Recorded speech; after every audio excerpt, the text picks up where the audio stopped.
ಎರಡನೇ ವರ್ಷದ ಜಿಲ್ಲಾ ಮತ್ತು ತಾಲೂಕು ಹಾಗೂ ನಗರ ಹೋಬಳಿ ಮಟ್ಟದ ಅಧಿಕಾರಿಗೆ ಗುರುತಿನ ಚೀಟಿ ನೀಡೋದಾಗಿರ್ಬೋದು ಅಥವಾ ಮರು ನೇಮಕಾತಿ ಆದೇಶ ಪತ್ರಗಳನ್ನ ವಿತರಣೆ ಮಾಡೋದಾಗಿರ್ಬೋದು, ಒಂದು ಕಾರ್ಯಕ್ರಮವನ್ನು ಪ್ರವಾಸಿ ಮಂದಿರದಲ್ಲಿ ಇವತ್ತಿನ ದಿನ ಆಯೋಜನೆ ಮಾಡಿದ್ದೀವಿ. ಕಾರ್ಯಕ್ರಮದ ಮೊದಲು ನಾವು ಪ್ರಾರಂಭ ಮಾಡಿದ್ದು ಈ ಪ್ರವಾಸಿ ಮಂದಿರದಲ್ಲಿರ್ತಕ್ಕಂಥ ಗಣೇಶನ ಒಂದು ದೇವಸ್ಥಾನದಲ್ಲಿ ವಿಶೇಷ ಪೂಜಾ ಕಾರ್ಯಕ್ರಮವನ್ನು ಹಮ್ಮಿಕೊಂಡು ನಮ್ಮ ಪತ್ರಿಕೆಯಲ್ಲಿ ಇರ್ತಕ್ಕಂಥವ್ರಿಗೆ ಮತ್ತು ವರದಿಗಾರರಿಗೆ ಅಥವಾ ನಮ್ಮೆಲ್ಲರ ಕುಟುಂಬದವರಿಗೆ ಯಾವುದೇ ತರಹದ ವಿಘ್ನಗಳು ಅಥವಾ ಅನಾಹುತಗಳು ಅಥವಾ ಇನ್ನು ಯಾವುದೇ ತರಹದ ತೊಂದರೆಗಳಾಗದಿರಲಿ ಅಂತ ನಾವು ಆ ಗಣೇಶನ ದೇವಸ್ಥಾನದಲ್ಲಿ ಹೋಗಿ ಗಣೇಶನಿಗೆ ಒಂದು ವಿಶೇಷ ಪೂಜೆ ಮಾಡಿ ಇವತ್ತಿನ ದಿನ ಈ ಪ್ರವಾಸಿ ಮಂದಿರದಲ್ಲಿ ಬಂದು ಎಲ್ಲರೂ ಕುತ್ಕೊಂಡು ನಮ್ಮ ಒಂದು ಕಾರ್ಯವೈಖರಿಯ ಬಗ್ಗೆ ಅಥವಾ ನಮ್ಮ ಒಂದು ಪತ್ರಿಕೆಯ ಬಗ್ಗೆ ಅಥವಾ ನಮ್ಮ ಒಂದು ಸಂಘಟನೆಯ ಬಗ್ಗೆ, ಈಗ ನಾನು ನಡೆದು ಬಂದ ಹಾದಿಯ ಬಗ್ಗೆ ಅಂತ ನಾನು ಒಟ್ಟಾರೆಯಾಗಿ ಹೇಳಕ್ ಇಷ್ಟಪಡ್ತೀನಿ. ಇಲ್ಲಿ ಸೇರಿರ್ತಕ್ಕಂಥ ಎಲ್ಲ ವರದಿಗಾರರು ತಮ್ಮದೇ ಆದಂಥ ಒಂದು ಶೈಲಿಯಲ್ಲಿ ತಮ್ಮ ಅನಿಸಿಕೆಗಳನ್ನ ಸಂಪಾದಕರ ಮುಂದಾಗಿರ್ಬೋದು ಅಥವಾ ಜಿಲ್ಲಾ ವರದಿಗಾರರ ಮುಂದಾಗಿರ್ಬೋದು ಅಥವಾ ಹಲವಾರು ತಾಲೂಕುಗಳಿಂದ ಬಂದಂತಹ ನಮ್ಮ ಪತ್ರಿಕೆಯ ವರದಿಗಾರರ ಮುಂದಾಗಿರ್ಬೋದು ತಮ್ಮೆಲ್ಲ ಅನಿಸಿಕೊಂಡು ಹಂಚ್ಕೊಂಡಿದ್ದಾರೆ. ಈ ಪತ್ರಿಕೆ ರಂಗ ಅನ್ನೋದು ನಮ್ಮ ಪ್ರಕಾಶ್ ಮಂದಾರ ಸರ್ ಹೇಳಿದ್ರು, ಮುಳ್ಳಿನ ಮೇಲೆ ದಾರಿ ಇದೆ ನಡೆದಂಗೆ ಅಂತ. ಅದು 100ಕ್ಕೆ 100 ನಿಜ. ಅದು ಯಾಕಪ್ಪ ಅಂದ್ರೆ ಆ ರಂಗ ಅಷ್ಟು ಸುಲಭವಲ್ಲ. ಅದು ಯಾರನ್ನ ಕೈ ಬಿಸಿ ಕರೆಯಲ್ಲ ಅಥವಾ ಕೈ ಹಿಡಿದ ಮೇಲೆ ಎತ್ತಲ್ಲ. ಅದು ಕೆಲವೊಬ್ಬರಿಗೆ ಅದೇನು ಹೇಳ್ತಾರೆ ನಮ್ಮ ಹಿರಿಯರು ಹಣೆ ಬರಹ ಅಂತ. ಹಣೆ ಬರಹ ಏನಿದೆ ಅದನ್ನ ಯಾರ ಕೈಲಿ ತಪ್ಸಕ್ಕಾಗಲ್ಲ.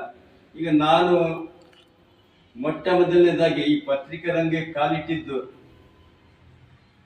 ಪ್ರಕಾಶ್ ಮಂದಾರ್ ಅವರ ನೇತೃತ್ವದಲ್ಲಿ. ಇವತ್ತು ಪತ್ರಿಕಾ ರಂಗಕ್ಕೆ ನಮ್ಮನ್ನ ಪರಿಚಯಿಸ್ತವ್ರು ಅವ್ರು ಪ್ರಕಾಶ್ ಮಂದಾರ್ ಅವರೇ. ಪತ್ರಿಕೆ ರಂಗ ಅನ್ನೋದು ನಮ್ಗೆ ಏನು ಗೊತ್ತಿರ್ಲಿಲ್ಲ. ನಮ್ದೇನಪ್ಪ ಆಫೀಸ್ ಕೆಲಸ ಆಗಿರ್ಬೋದು ಅಥವಾ ನಮ್ಮ ಹತ್ರ ಯಾರಾದ್ರೂ ಸಲಹೆ ಸಹಕಾರ ಅಥವಾ ಏನಾರ ಕಷ್ಟ ಸುಖ ತೊಂದರೆಗಳನ್ನ ಹೇಳ್ಕೊಂಬಂದಂತವರಿಗೆ ನಾವು ನಮ್ಮ ಸಂಘಟನೆಯಿಂದ ಏನೇಂತ ಅನ್ನೋದನ್ನ ಬಗೆಹರಿಸ ಕಡೆ ಗಮನ ಕೊಡ್ತಿದ್ವಿ. ಆದ್ರೆ ಪತ್ರಿಕಾ ರಂಗಕ್ಕೆ ನಮ್ಮನ್ನು ತಂದು ಬಿಟ್ಟು ಪತ್ರಿಕಾ ರಂಗನೂ ಕೂಡ ಒಂದು ಪ್ರಪಂಚವಾಗಿದೆ ಅನ್ನೋದನ್ನ ತೋರಿಸ್ಬಿಟ್ಟಾರೆ ಪ್ರಕಾಶ್ ಮಂದಾರ್ ಅವರು. ಇವತ್ತಿನ ದಿನ ನೀವೆಲ್ಲ ನಿಮ್ಮನ್ನೆಲ್ಲ ನಾನು ವರದಿಗಾರನಾಗಿ ಮಾಡ್ಕೊಂಡು ನಮ್ಮ ಪತ್ರಿಕೆಯಲ್ಲಿ ನಾನು ಯಾರ ಹತ್ರನೂ ಕೂಡ ಮೆಂಬರ್ಶಿಪ್ಪಿಗಾಗಿರ್ಬೋದು ಅಥವಾ ವರದಿಗಾರ ನೇಮಕಾತಿ ಮಾಡ್ಕೊಳಕ್ಕಾಗಿರ್ಬೋದು ಅಥವಾ ನಾನೇನು ಗುರುತಿನ ಚೀಟಿ ಕೊಡ್ತಾ ಇದೀನಲ್ಲ, ಅದು ಯಾವುದಕ್ಕೂ ಕೂಡ ನಾನು ₹1 ಇಸ್ಕೊಂಡಿಲ್ಲ.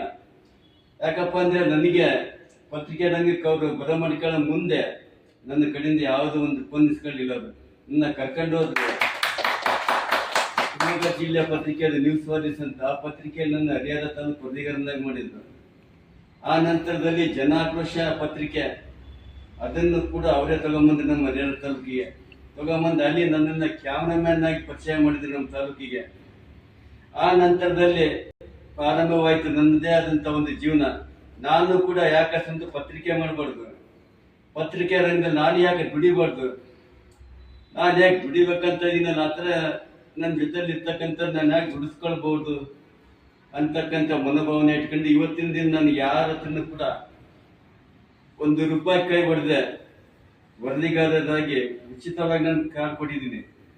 1 ವರ್ಷ ಆಯ್ತು. ಮತ್ತೆ 2 ವರ್ಷನೂ ಕೂಡ ಅದೇ ಕೆಲಸ ನಾನು ಮುಂದುವರ್ಸ್ಕೊಂಡು ಹೋಗ್ತಾ ಇದ್ದೀನಿ. ಈಗ ಕಾರ್ಡ್ ಪಡೆದಂಥವ್ರು ಪತ್ರಿಕಾ ರಂಗದಲ್ಲಿ ಇಟ್ಕೊಂಡು ಏನು ಮಾಡಬೇಕು, ನಾವು ಏನು ಬಿಡ್ಬೇಕು ಅನ್ನೋದ್ರ ಬಗ್ಗೆ ಇಲ್ಲಿರ್ತಕ್ಕಂಥ ಎಲ್ಲರೂ ಕೂಡ ಮಾತನಾಡಿದ್ದಾರೆ. ಅವುಗಳನ್ನು ತಾವು ತಲೆಯಲ್ಲಿ ಇಟ್ಕೋಬೇಕು. ಈಗ ನಾನೊಬ್ಬ ಪತ್ರಕರ್ತಪ್ಪ, ನಾನು ಯಾವ್ದೋ ಒಂದು ಕೆಲ್ಸಕ್ಕೆ ಹೋಗ್ತೀನಿ, ಅಲ್ಲಿ ನನಗೆ ಅವನ್ ಎದುರಿಸ್ತಾನೆ ಇವನ್ ಎದುರಿಸ್ತಾನೆ ಅನ್ನೋದ ಭಯ ಬಿಡ್ಬೇಕು. ಬಿಟ್ಕೊಂಡು ನಾನೊಬ್ಬ ಪತ್ರಕರ್ತ ಅನ್ನೋದನ್ನ ನಿಂತು ತೋರಿಸ್ಬೇಕು ಅವ್ರ ಎದುರಿಗೆ. ಈಗ ನೀವು ಹೇಳಿದ್ರಿ ಯಾವುದೋ ಚನ್ನಗಿರಿ ವಿಚಾರದಲ್ಲಿ ಅಂತ, ನಾವೇನೋ ಹೇಳಿದ್ವಿ, ಫೋನ್ ಮಾಡಿದ್ರೆ ಆ ಕೂಡಲೇ ಬರ್ಬೇಕು, ಮಾಡ್ಬೇಕು, ಬಂದು ಭಾಗವಹಿಸ ಸಮಸ್ಯೆನ ಬಗೆಹರಿಸ್ಬೇಕಂತ.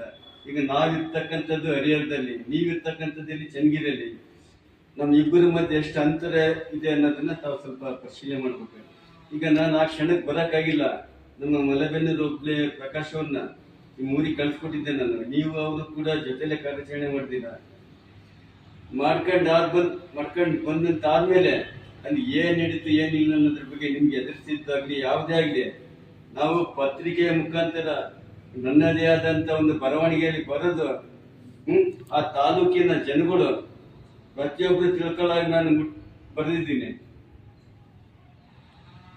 ಆ ದಿನದಾಗೆ ಪತ್ರಿಕೆ ಓದಂತರೆಲ್ಲ ನನಗೆ ಸಾಕಷ್ಟು ಫೋನ್ ಮಾಡಿದ್ರು. ಸರ್ ಬಹಳ ಚೆನ್ನಾಗಿ ಬರ್ದಿದ್ದೀರಾ, ಇಲ್ಲಿವರೆಗೂ ಯಾರು ಅವ್ರ ಬಗ್ಗೆ ಬರ್ದಿಲ್ಲ. ಈಗ ಶಿವಗಂಗಾ MLA ಅವರು ಅಲ್ಲಿ ಇರ್ತಕ್ಕಂಥ, ಹೌದಾ, ಅವ್ರ ಬಗ್ಗೆ ಬರಿಬೇಕಂದ್ರೆ, ಆಮೇಲೆ ಆತನ ಚೇಲಗಳೇನಿದಾರಲ್ಲ ಅವ್ರ ಬಗ್ಗೆ ಬರಿಬೇಕಪ್ಪ ಅಂತಂದ್ರೆ ನಾವು ಸ್ವಲ್ಪ ಯೋಚನೆ ಮಾಡಿ ಬರಿಬೇಕು. ಅಂತದ್ರಲ್ಲಿ ನಾನು ಅದು ಯಾವುದನ್ನು ಮಾಡಲಿಲ್ಲ. ಯಾಕಂದ್ರೆ ನಮ್ಮ ವರದಿಗಾರನಿಗಾದಂತ ಇದು ಅವಮಾನ ಏನೈತೆ ನನಗೂ ಕೂಡ ಅವಮಾನ ಅನ್ಕೊಂಡು ನಾನು ಬರ್ದೆ. ಏನ್ ಬರೆದ್ರು ಫಸ್ಟ್ ಬರ್ತಕ್ಕಂಥದ್ದು ವರದಿಗಾರಿಗೆಲ್ಲ, ಸಂಪಾದಕರಿಗೆ. ಒಂದು ಕೇಸ್ ಆಗಿರ್ಬೋದು, ಏನೇ ಆಗ್ಲಿ ಅದನ್ನ ನಿಭಾಯಿಸತಕ್ಕಂತ ಒಂದು ಇದು ಛಲ ನನ್ನಲ್ಲಿ ಇದೆ. ತಾವ್ ಯಾರೇ ಹೆದರ್ಬಾರ್ದು ಅಂತ ಹೇಳ್ತೀನಿ ಈ ಮೂಲಕ. ನನ್ನ ಯಾಕಂದ್ರೆ ನಿಮ್ಮ ಹತ್ರ ಒಂದು ಪೆನ್ ಇದೆ, ಒಂದು ಆಳಿದೆ, ಅಷ್ಟು ಸಾಕು. ನಿನಗೆ ಜೊತೆಲಿ ಕಾರ್ಡ್ ಇರುತ್ತೆ. ಆ ಸ್ವಾತಂತ್ರ್ಯನ ಯಾರು ಕೂಡ ಕೊಡಲ್ಲ ನಿಮ್ಗೆ. ನೀವು ಯಾವ ಮೂರು ಇಲ್ದಂಗ್ ಬಗ್ಗೆ ನಾನು ಅವ್ನು ಇವನಂತ ಹೇಳಿದ್ರು ಕೂಡ ಅವ್ರು ಯಾರು ನಂಬಲ್ಲ. ಹೌದಾ ಹೌದಾ ಹೌದಾ ಅಷ್ಟಕ್ಕೆ. ಅದೇ ಈ ಮೂರನ್ನು ತಗೊಂಡಾಗ ಅವ್ರಿಗೆ ತೋರಿಸಿ ನಿಮಗೆ ಇರ್ತಕ್ಕಂಥ ಗೌರವನೇ ಅದು ಬೇರೆ. ಅದನ್ನ ಹೇಳ್ತಾ ಈಗ ಹೊಸದಾಗಿ ಏನು ಈ ವರ್ಷ, ಹೋದ ವರ್ಷ ಏನ್ ಸೇರ್ಪಡೆ ಆಗಿದ್ದಲ್ಲ ನಮ್ಮ ಪತ್ರಿಕೆ ವರದಿಗಾರರಾಗಿ, ಅವ್ರನ್ನ ಹೊರತುಪಡಿಸಿ ಈ ವರ್ಷ ಏನು ವರದಿಗಾರರಾಗಿ ಮತ್ತೆ ಸೇರ್ಪಡೆ, ಆಮೇಲೆ ಇದೇನು ಆಯ್ಕೆ ಆಗಿದ್ದಾರಲ್ಲ ಅವ್ರಿಗೆ ಹೇಳಕ್ ಇಷ್ಟಪಡೋದು ಇಷ್ಟೇ. ನಾನು ಹಿಂದೆ ಏನ್ ಮಾಡಿದ್ರಲ್ಲ ಪತ್ರಿಕಾ ರಂಗದಲ್ಲಿ ಇಟ್ಕೊಂಡು ಬೇಕಾ ಬೇಡ ಅನ್ನುವಾಗಿ ನಡ್ಕೊಂಡು ಕೆಲವೊಂದು ಜನ, ಅದೈತಲ್ಲ ಈಗ ಮರುಕಳಿಸ್ಬಿಡ್ದು ಅಂತ ಹೇಳಕ್ ಇಷ್ಟಪಡ್ತೀನಿ ನಾನು. ಯಾಕಂದ್ರೆ ತಪ್ಪು ಮಾಡೋದು ಸಹಜ, ಅದನ್ನ ನಾವು ತಿದ್ಕೊಂಡು ನಡಿಬೇಕು.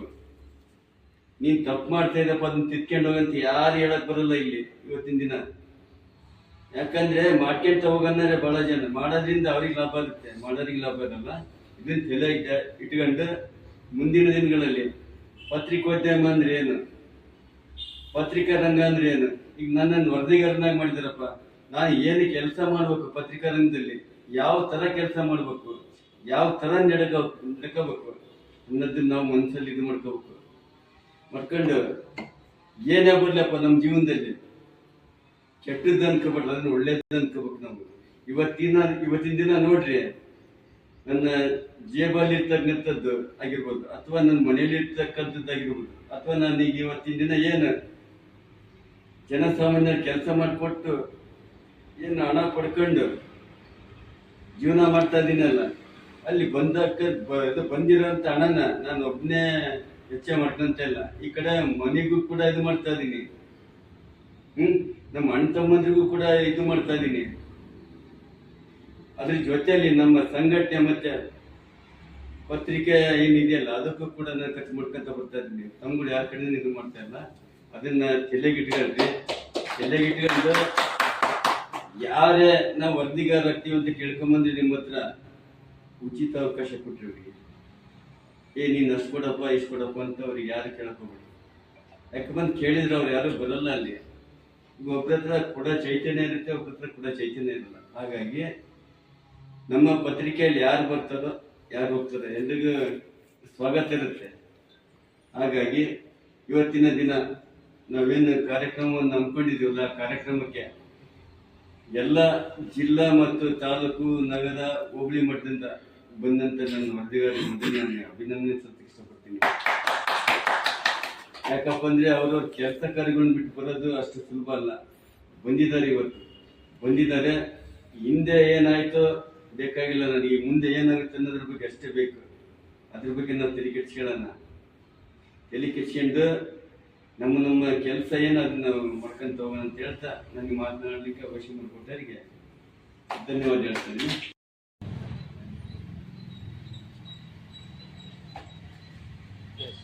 ಈ ಕಡೆ ಸರ್ ಸ್ಟೇಟಾಗಿ ನೋಡಬೇಕು ಈ ಕಡೆ. ಹಾಂ ಓಕೆ ರೆಡಿ ಎಲ್ಲರೂ ಈ ಕಡೆ ನೋಡಿ.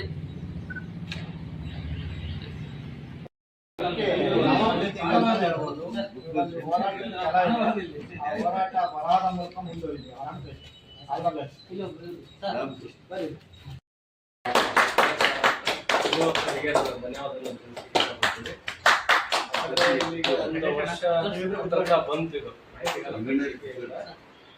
ಸ್ವಲ್ಪ ಅಡೆತಡೆಗಳು ಬಂದಿದ್ರಿಂದ ನಾವು ಸ್ವಲ್ಪ ಎಲ್ಲೂ ಅವ್ರ ಜೊತೆ ಭೇಟಿಯಾಗಲಿ ಮತ್ತೊಂದು ಮಾಡೋಕ್ಕಾಗಲಿಲ್ಲ.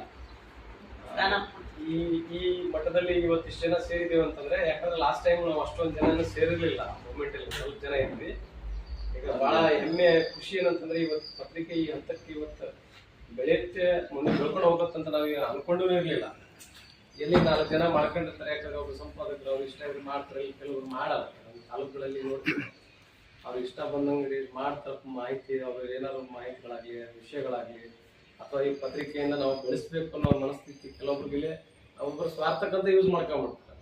ಆದರೆ ಇವತ್ತು ಈ ಥರ ಒಂದು ಸಂಘಟನಾ ಮನೋಭಾವನೂ ಐತೆ ಅವ್ರಿಗೆ, ಅದನ್ನು ಛಲ ಬಿಡಿಲ್ಲ. ಅವ್ರು ಎಲ್ಲರೂ ಹೆಂಗಾರು ಬಡಿ ನನಗೆ ಒಟ್ಟು ಕನೆಕ್ಟ್ ಮಾಡ್ಕೊಂಡು ಬಂದ್ಬಿಟ್ರು. ನಾನು ಆ್ಯಕ್ಚುಲಿ ನಾನು ಸ್ವಲ್ಪ ಹೆಲ್ತ್ ಇಶ್ಯೂ ಇರೋದ್ರಿಂದ ನಾವು ಬಿಟ್ಬಿಡೋಣ, ಹೋಗ್ಬಿಡು ಬೇಡಪ್ಪ ಅನ್ನೋ ಮನಸ್ಥಿತಿಗೆ ಬಂದ್ಬಿಟ್ಟಿದ್ವಿ. ಲಾಸ್ಟಿಗೆ ಈ ಪತ್ರಿಕೆಗೆ ಯಾವುದೇ ರೀತಿ ಯಾವುದು ಹಾನಿ ಉಂಟಾಗದಂಗೆ ಪತ್ರಿಕೆಯಲ್ಲಿ ಕೆಲಸ ಮಾಡ್ಕೊಂಡು ನನಗೆ ಮಾತಾಡೋಕ್ಕೆ ಏನು ಮಾತಾಡ್ಬೇಕಂತಂದ್ರೆ ಆಗ್ತಾ ಇಲ್ಲ. ಹೊಸದಾಗಿ ಎಲ್ಲಿ ನಾನು ಮಾತಾಡಿಲ್ಲ, ಇದೇ ಫಸ್ಟ್. ಫಂಕ್ಷನಲ್ಲಿ ಮಾತಾಡೋದು ಕಷ್ಟ, ಆಫೀಸ್ ಮಾತುಗಳನ್ನ ಹೇಳಲಿಕ್ಕೆ ಇಷ್ಟಪಡ್ತೇನೆ. ಏನ್ ಇಂಪಾರ್ಟೆಂಟ್ ಮಾತುಗಳಂದ್ರೆ, ನಾನು ಸುಮಾರು 7-8 ವರ್ಷಗಳಿಂದ ಕೂಲಿ ಕೆಲಸ ಮಾಡ್ಕೊಂತ ಇರ್ತಾವ. ಆಮೇಲೆ ಪುರಸಭೆ ಅಂತ ಮಲೆಬೆನ್ನೂರು ಪುರಸಭೆ ಅಂತೇಳಿ ಎಲೆಕ್ಷನ್ ಬಂತು. ಎಲೆಕ್ಷನ್ನಲ್ಲಿ ಸೋತ ನಂತರ ನಾನು ಮುಂದೆ ಏನು ಮಾಡಬೇಕು, ಕೂಲಿ ಮಾಡ್ಬೇಕು, ಏನು ಯಾವ ರೀತಿ ಸಂಘಟನೆಯಲ್ಲಿ ಇರ್ಬೇಕು ಅಥವಾ ಏನು ಮಾಡ್ಬೇಕಂತ ದಿಕ್ಕು ತೋರಿಸ್ಲಿಲ್ಲ. ಆ ನಂತರ ನನಗೆ ನೆನಪಾತು, ನಾನು ಎಲ್ಲಾದ್ರೂ ಒಂದು ಸಂಘಟನೆಯಲ್ಲಿದ್ದು ಕೃಷಿ ಹೋಗ್ಬೇಕು, ಸಮಾಜ ಸೇವೆ ಮಾಡಬೇಕು, ನಂತರ ಮಾಧ್ಯಮಗಳಲ್ಲಿ ಪತ್ರಿಕೆಯಲ್ಲಿ ಯಾರು ಕರೆದ್ರೆ ಹೋಗ್ಬೇಕು ಅಂತ ನನಗೆ ಭಾಳ ಆಸಕ್ತಿ ಇತ್ತು. ಆ ನಂತರ ಸಿಕ್ಕಿದ್ದೆ ನಮ್ಮ ಶ್ರೀರಾಮರು. ಯಾವುದೋ ವಿಚಾರದಲ್ಲಿ ತಾಲೂಕು ಆಫೀಸಲ್ಲಿ ಕೆಲಸಕ್ಕೆ ಬಂದಿದ್ದೆ. ನಾವು ಆಫೀಸ್ಗಳಲ್ಲಿ ಅಡ್ಡಾಡೋದು ನೋಡ್ತಾ ಅವರು ಯಾರಪ್ಪ ನೀನು, ಯಾವರನ್ನು, ಯಾಕೆ ಬಂದಿದೆಯಾ ಅಂತ ಕೇಳಿದ್ರು. ಇಲ್ಲ ನಾನು ಈ ಥರ ಇದ್ದೆ, ಹಿಂಗಾಯ್ತು, ನಾನು ಕೂಲಿ ಮಾಡ್ತಾ ಇದ್ದೆ, ನಾನು ಜನಸಾಮಾನ್ಯರಿಗೆ ಹೆಲ್ಪ್ ಮಾಡ್ಬೇಕಂತ ಹೇಳಿ ನಮ್ಮ ಕೈಲಿ ಆಗ್ತಾ ಇಲ್ಲ ಅಂತ ಅವ್ರು ತೋರಿಕೊಂಡು 7-8 ವರ್ಷದಿಂದ ಅವ್ರ ಜೊತೆಯಲ್ಲೇ ಸಂಘಟನೆ ಕರ್ಕೊಂಡು ಬೆಳೆಸಿದ್ರು. ಮಲೆಬೆನ್ನೂರಿಗೆ ಒಂದು ಸ್ಥಾನ ಕೊಟ್ಟರು ಸಂಘಟನೆಯಲ್ಲಿ. ಅದಾದ ನಂತರ 2 ವರ್ಷದಿಂದ ಪತ್ರಿಕೆ ಅಂತ ಮಾಡಿದ್ರು. ಆ ಪತ್ರಿಕೆಯಲ್ಲೂ ಕೂಡ ನನಗೆ ಮತ್ತು ಮಲೆಬೆನ್ನೂರು ಹೋಬಳಿಯಲ್ಲಿ ನೀವು ಕೊಟ್ಟರು ಅಂತ ಹೇಳಿ ಮತ್ತು ಕೂಡ ನಾನು ಆಯ್ಕೆ ಮಾಡ್ತೇನೆ. ಅವತ್ತಿಂದ ಇವತ್ತಿಗೂ ನನ್ನ ಹೆಸರು ಎಲ್ಲಿಗೆ ಹೋಗಿದೆ ಅಂದ್ರೆ, ಒಬ್ಬ ಬಡಬ್ಬಾಯಿ ಕೂಲಿನಲ್ಲಿ ಮಾಡ್ಕೊಂತಿದ್ದವನು ಒಂದು ಸಂಘಟನೆ ಬಂದು ಜನಸಾಮಾನ್ಯರಿಗೆ ಕೆಲಸ ಮಾಡ್ಕೊಂತ, ಸಂಘಟನೆ ಕೆಲಸ ಮಾಡ್ಕೊಂತ, ಪತ್ರಿಕೆಯಲ್ಲಿ ಕೆಲಸ ಮಾಡ್ಕೊಂತ, ನಾನು ಯಾವುದೇ ಇಲಾಖೆಗೆ ಹೋದ್ರು ನನ್ನನ್ನು ಗುರುಸ್ತವ್ರಂದ್ರೆ ಅದಕ್ಕೆ ಕಾರಣವಾದ